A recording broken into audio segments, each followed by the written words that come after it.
One of the definitions of Sobolev spaces on metric spaces is due to Cheeger. And today I try to explain his approach in his famous paper. So as usual, we start with recalling the definition of an upper gradient due to Heinonen and Koskela. We say a Borel function g from x into non-negative numbers, but possibly including positive infinity, is there's many, is an upper gradient of some other function f, which is again into the extended real numbers, if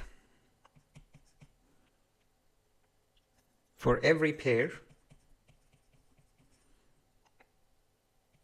x and y in the metric space and every continuous rectifiable curve. In many references, this is just part of definition of rectifiability. Curve gamma that joins x to y. We have f evaluated at the endpoints of the curve. This difference is no more than integrating over gamma the function g with respect to the arc length. So this, if your curve is parameterized with arc length over the interval 0 to L, then this is simply this integral over the real line, the segment in real line. So this will be s ds. And there are some quick facts we can check. For example, g equal just plus infinity everywhere is an upper gradient of every function. So this at least says that the set of upper gradients is not empty, albeit this is a silly upper gradient. If f is Lipschitz, then g constant, the Lipschitz constant, like the global Lipschitz constant, is basically an upper gradient modulo the integrability issue. So locally on finite balls and so on, it works. Then g is basically an upper gradient of f. But there are better upper gradients for Lipschitz f as well, which is more local. For example, if f is constant on a set, then you can take it 0. But this is good news because there are many Lipschitz functions on any metric space. For example, you can fix a point and then you simply measure the distance of other points to it. So this becomes a one Lipschitz function. And then once you end up in R, you can compose. So here's your space. You find these Lipschitz functions into R1, and then you can compose with other C1 or other Lipschitz functions to produce even more. So there are many Lipschitz functions and they have upper gradients. So far, we have never used actually the notion of the measure. This is a purely metric quantity. It only depends on the distance structure on X. No measure is mentioned up to this point. If you talked about P weak upper gradient, that would be different because you need to measure to talk about modulus and then set of negligible curves. But anyway, so this is a very convenient definition, albeit very restrictive. So how do we build a Sobolev space on xd mu? Okay, so one could argue that Lipschitz functions are nice and we know they have upper gradients, so why not take the class of Lipschitz functions as our space? The problem is that this space will not remain closed, is not a complete space under the natural norm, which is the LP norm of the function and the LP norm of derivative added to it, basically. Just think about Rn even. So if Lipschitz functions were complete under Sobolev norm, life would be so much easier. There would be no need for Sobolev functions, weak derivative, and so on. You could just work with Lipschitz functions. Lipschitz functions are dense in Sobolev spaces, which is an indication that we have to enlarge the class. But it's a great starting point and a great approach, rather than starting with something very abstract and huge and justifying why it is good. We start with the very basics. We like Lipschitz functions.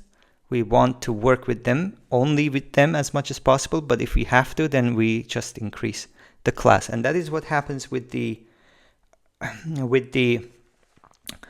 Sobolev space that Cheeger builds. First of all, so the name of the class will be H1P, and P will always be between 1, possibly equal, but never infinite.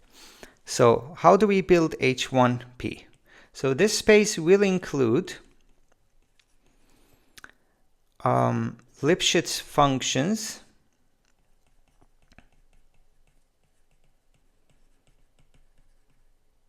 well, I have to say, just let's make it faster. So we'll include all LP functions f that have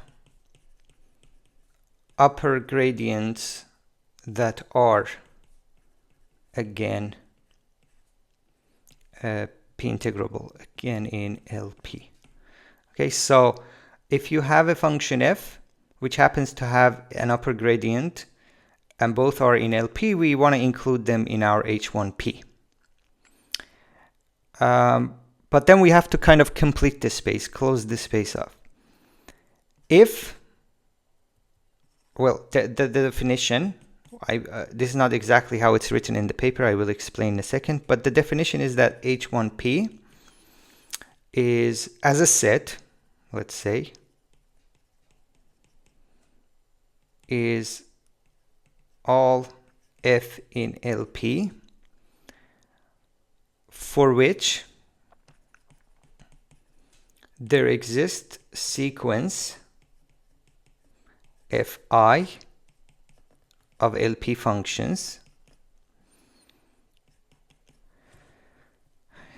and that have upper gradients gi, again in LP of x. These are Borel functions, remember. So those f in LP that for which there exists a sequence of LP functions with LP upper gradients, what do they have to do with f such that fi converge to f in LP, and you may expect that then the gradients also converge or their norm converges or something, but this is extremely loose apparently, and it says that all we want is that the LP norm of these GI people remain bounded. So over I. Supremum of all these LP norms of these upper gradients remain bounded. And that is initially a kind of shocking definition, because apparently you don't assume anything about the convergence of derivatives at all. It's all about the only convergence, the only kind of thing that these sequences have to do with f are these is this LP convergence of just the functions, and we kind of let these upper gradients do their own thing. They can jump here and there as long as they remain uniformly bounded. But that's kind of the shock and beauty of this definition from Cheeger, that this apparently relaxed definition leads to many familiar properties for these for this class, for these functions.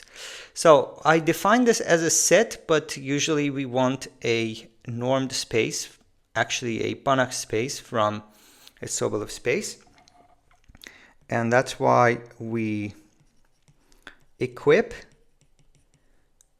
H1P Also here, by just writing this, we imply that we identify functions that differ only up to a null set.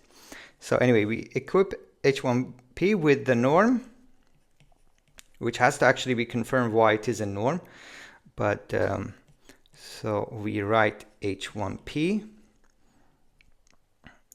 to be equal the norm of f itself plus, remember that we have one sequence of upper gradients as in the definition, whose LP norm remains bounded. Therefore, the liminf as I goes to infinity is bounded.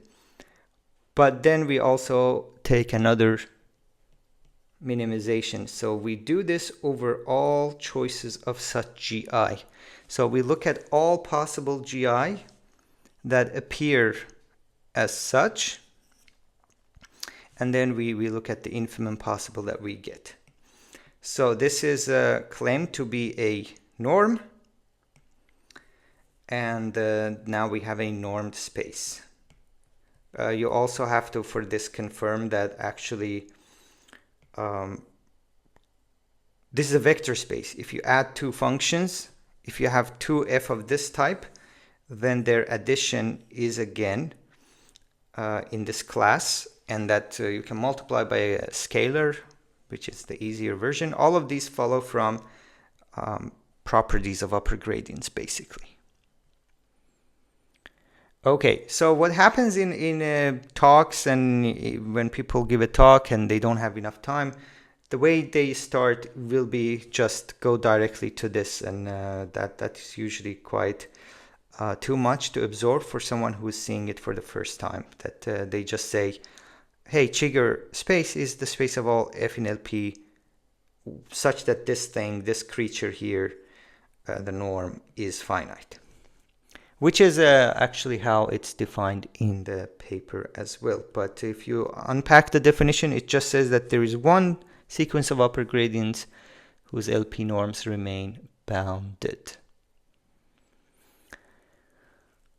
Okay, so once we define this, it then follows that let's put some lemmas, that h1p is complete. It's a complete